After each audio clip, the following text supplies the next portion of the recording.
ഈ ജില്ലയോടുള്ള അവഗണന ഞാൻ പറയും. ഇന്ന് രാവിലെ ഞങ്ങൾ 1.5 മണിക്കൂറോളം വിവിധ സംഘടനകളുമായി ചർച്ച ചെയ്തു. ഈ കേരളത്തിലെ 14 ജില്ലകളിലും ഏറ്റവും കൂടുതൽ അവഗണന നേരിടുന്ന ജില്ല, ഒന്നാമത്തെ ജില്ല കാസർഗോഡാണ്. അതുകൊണ്ട് ഞാൻ നിങ്ങൾക്കൊരു വാക്ക് തരുന്നു. ഐക്യ ജനാധിപത്യ മുന്നണി അധികാരത്തിലേക്ക് തിരിച്ചു വരുമ്പോൾ ഈ 14 ജില്ലകളിലും ആദ്യത്തെ പരിഗണന കൊടുക്കുന്ന ജില്ല കാസർഗോഡായിരിക്കും. ഞാനിനിയിപ്പോ അങ്ങോട്ടൊക്കെ പോവാണ്. ഞാൻ വേറെ ഏതെങ്കിലും ജില്ലയിൽ പോയി ഇത് പറയുന്നുണ്ടെന്ന് കൂടി നിങ്ങൾ നോക്കണം. സാധാരണ രാഷ്ട്രീയക്കാർക്ക് കൊച്ചു കൊച്ചു കള്ളത്തരമൊക്കെ ഉണ്ട്.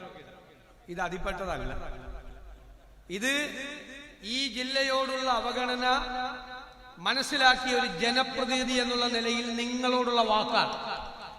എന്റെ ജില്ലയ്ക്ക് പോലും അല്ല ഒന്നാമത്തെ പരിഗണന, കാസർഗോഡ് ജില്ലയ്ക്ക്.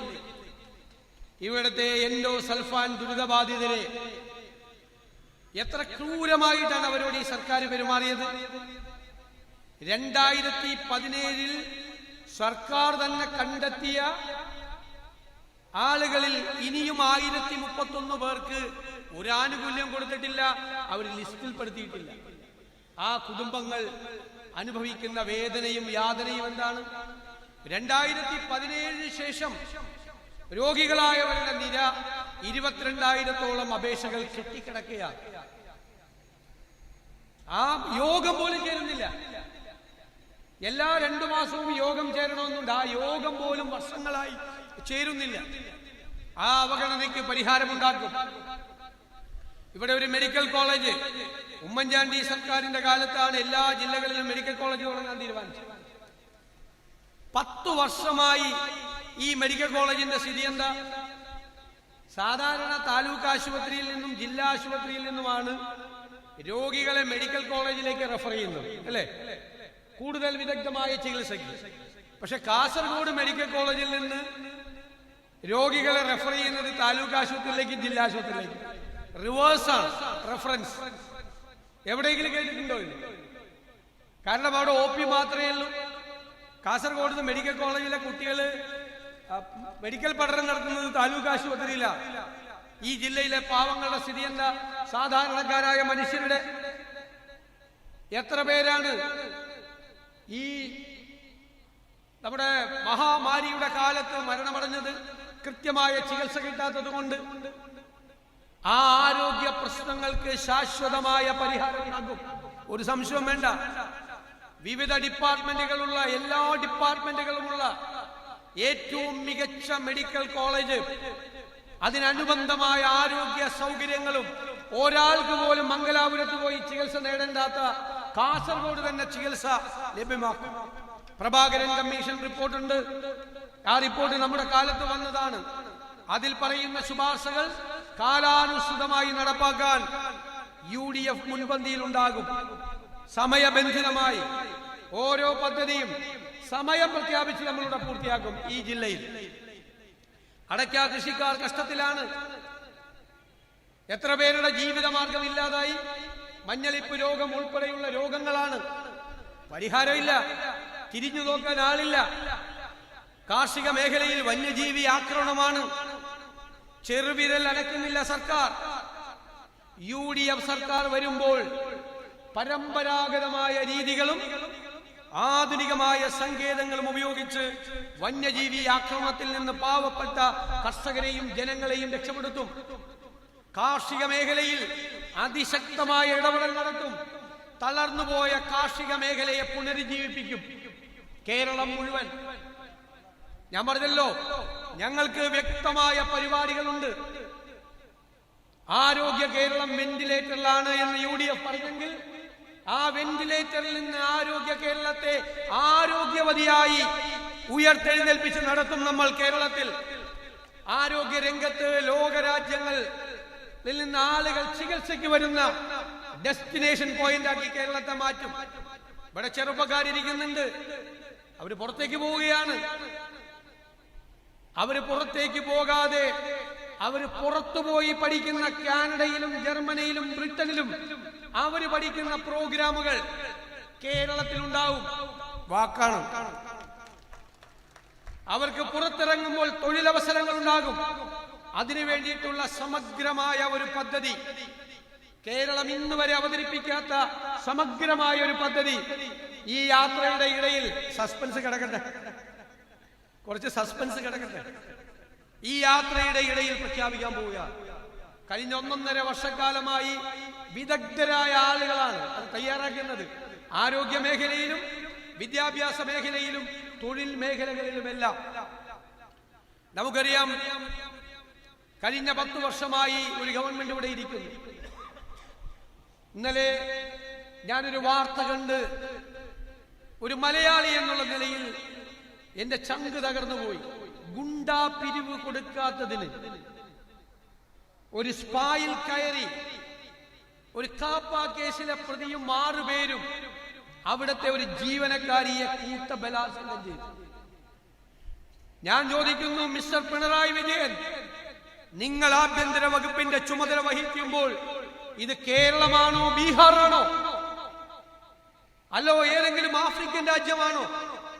ഇത് കേരളത്തിൽ കാപ്പ കേസിലെ പ്രതിയും കൂട്ടരും ഗുണ്ടാ പിരിവ് കൊടുക്കാത്തതിന് ഒരു പാവപ്പെട്ട പെൺകുട്ടിയെ കൂട്ടബലാത്സംഗം ചെയ്ത് അതിന്റെ വീഡിയോ എടുത്തിരിക്കുന്നു. ഇവിടെ ക്രിമിനലുകളെല്ലാം പുറത്താണ്.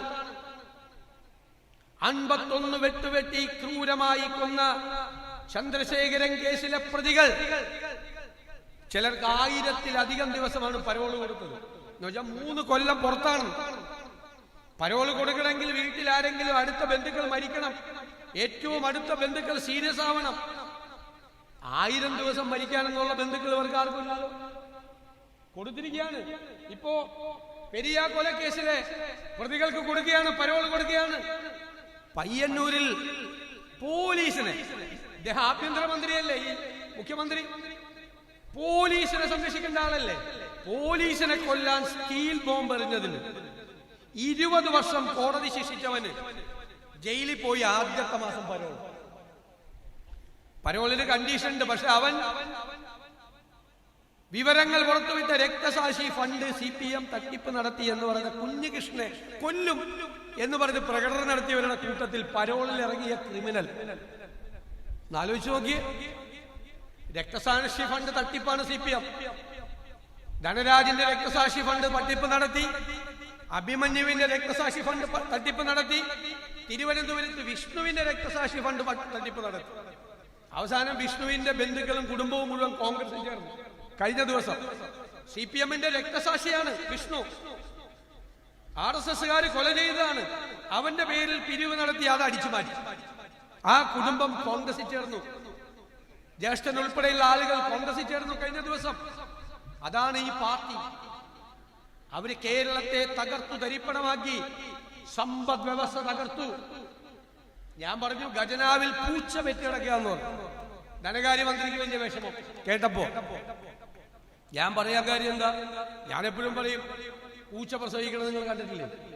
അവസാനത്തെ 2 ദിവസം പരിഭ്രാന്തിയോടുകൂടി ഓടി നടന്ന്, ആരും കയറാത്ത ഒരു മൂലയിൽ, ആരും വരാത്ത ഒരു സ്ഥലത്ത്, ഒരു ആക്ടിവിറ്റിയും നടക്കാത്ത സ്ഥലത്ത് പൂച്ച പ്രസവിക്കും. കേരളത്തിൽ ഇപ്പോൾ പൂച്ചയ്ക്ക് പ്രസവിക്കാൻ പറ്റിയ ഏറ്റവും ബെസ്റ്റ് സ്ഥലം ഏതാ? അത് തന്നെ, ഖജനാവ്. ഒന്നുമില്ല, എന്നിട്ട് വെറുതെ പ്രഖ്യാപനമാണ്. മന്ത്രിമാരോട് നിങ്ങൾ ചോദിക്കണം, കാസർഗോഡ് പാക്കേജ് പ്രഖ്യാപിച്ചു, വല്ലതും ചെലവാക്കിയോ? തീരപ്രദേശത്ത് ഞാൻ ഞെട്ടിപ്പോയി. 12,000 കോടി രൂപയുടെ പാക്കേജ്. എത്ര രൂപ ചെലവാക്കിയെന്ന് എഴുതി ചോദിച്ചപ്പോ വട്ടപൂജ്യം, ഒരു പൈസ ചെലവാക്കിയിട്ടില്ല. ഇടുക്കിക്ക് പാക്കേജ്, കാസർഗോഡിന് പാക്കേജ്, വയനാടിന് പാക്കേജ്. 5 പൈസ ചെലവാക്കൂല, 5 പൈസ ചെലവാക്കൂല. പൈസ ഇല്ല, ഖജനാവ് കാലിയാക്കി. 6 ലക്ഷം കോടി രൂപയുടെ കടബാധ്യത കേരളത്തിലെ ജനങ്ങളുടെ തലയിൽ കെട്ടിവെച്ചിട്ടാണ് പിണറായി വിജയൻ അടുത്ത മാസം സലാം പറഞ്ഞ് ഇറങ്ങാൻ പോകുന്നത്. അത്രേ ചെയ്യാൻ പറ്റുള്ളൂ, അത്രേ. എല്ലാ രംഗവും തകർത്തു, എല്ലാ രംഗവും, എല്ലാ മേഖലകളും തകർത്തു. എന്നിട്ട് ഇപ്പോ പോണ പോക്കിന് കോടിക്കണക്കിന് രൂപ ചെലവാക്കി എല്ലായിടത്തും സർക്കാർ ചെലവിലും ട്രാൻസ്പോർട്ട് ബസ്സിലും ഒക്കെ ഹോർഡിങ്സും ബോർഡും വെക്കുകയാണ്. ആരുടെ പൈസയാ? നമ്മുടെ പൈസയാണ്.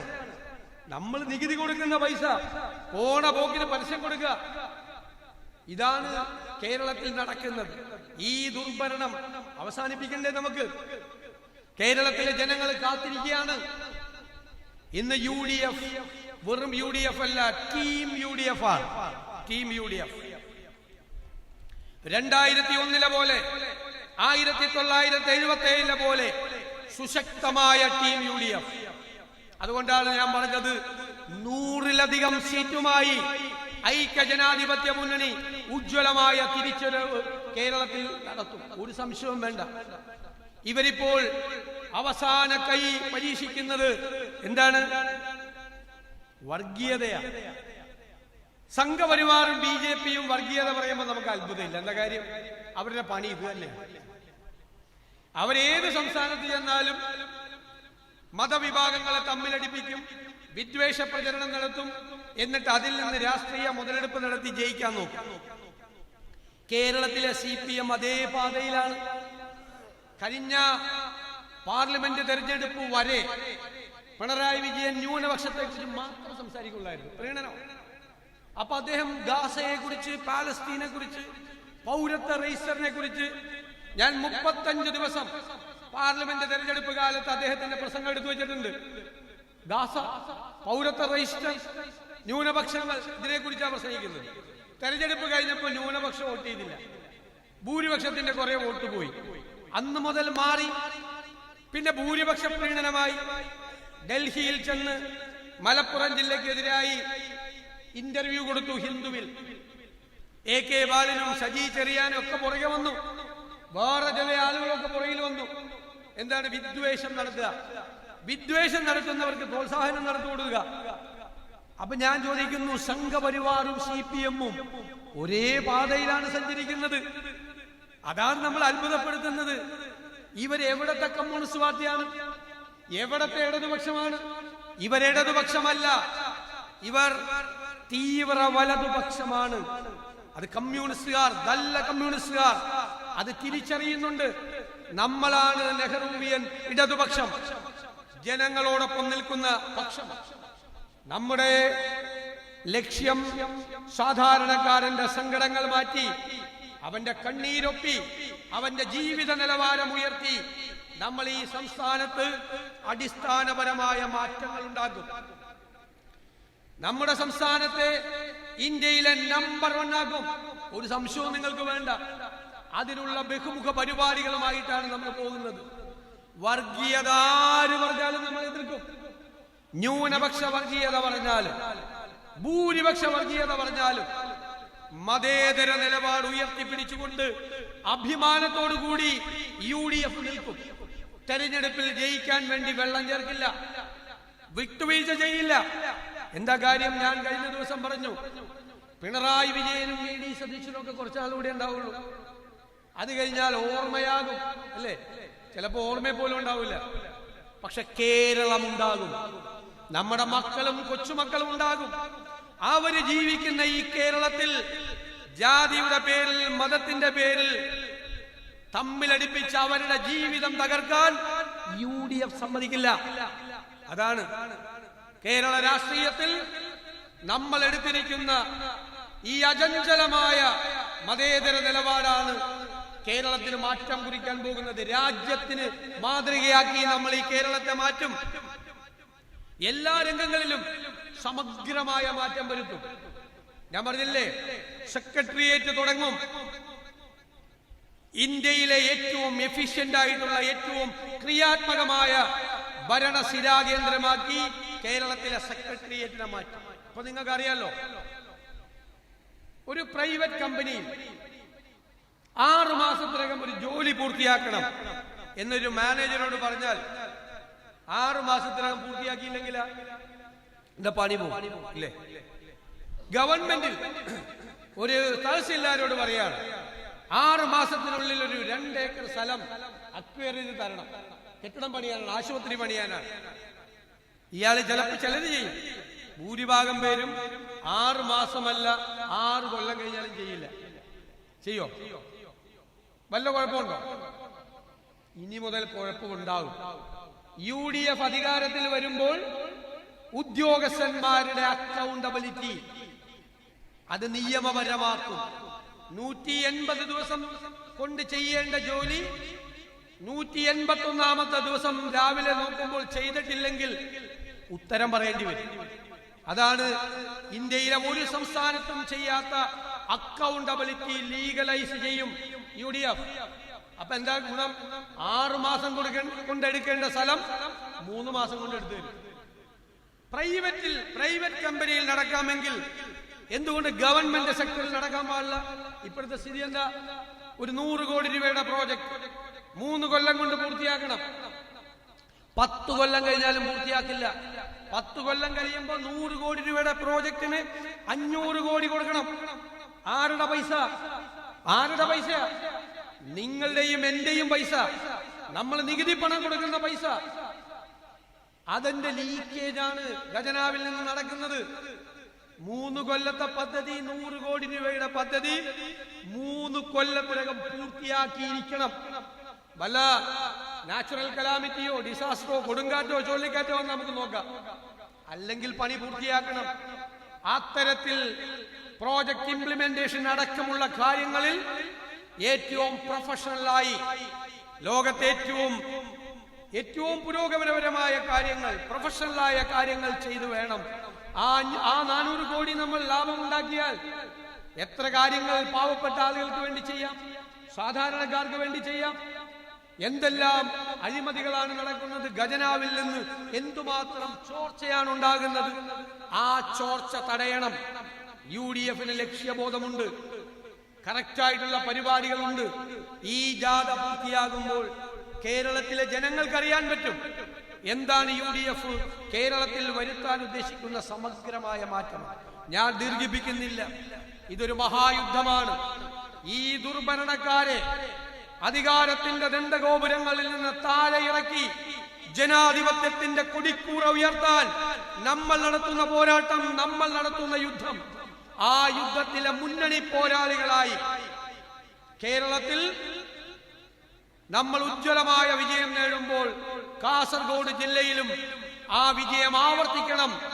അത് നിങ്ങൾ ഏറ്റെടുക്കണം എന്ന് ഞാൻ വിനയപൂർവ്വം അഭ്യർത്ഥിച്ചുകൊണ്ട് നിങ്ങൾ നൽകിയ സ്നേഹപൂർവമായ ഈ സ്വീകരണത്തിന് നന്ദി പറഞ്ഞുകൊണ്ട്, പറഞ്ഞ വാക്കുകൾ ഹൃദയത്തിലുണ്ടാകും എന്ന് ഉറപ്പ് നൽകിക്കൊണ്ട് ഞാൻ നിർത്തുന്നു.